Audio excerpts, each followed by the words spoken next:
లక్ష్మీదేవి ఆనందంతో మీ ఇంటి సింహద్వారం దగ్గరకు వచ్చి మీ ఇంటి తలుపు తట్టి ఇంట్లోకి వచ్చి తరతరాల్ని అనుగ్రహించాలంటే, చిరకాలం ధనానికి లోటు లేకుండా ఉండాలంటే 101 రూపాయి బిళ్ళల విధి విధానం పాటించాలని రహస్య పరిహార శాస్త్రంలో చెప్పారు.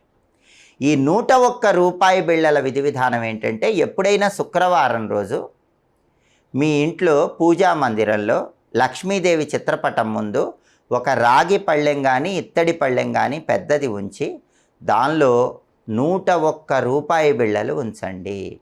ఆ 101 రూపాయి బిళ్ళల మీద ఒక మట్టి ప్రమిదలో ఇంకొక మట్టి ప్రమిద ఉంచి ఆవు నెయ్యి కానీ నువ్వుల నూనె కానీ పోసి 3 ఒత్తులు వేసి దీపాన్ని వెలిగించండి.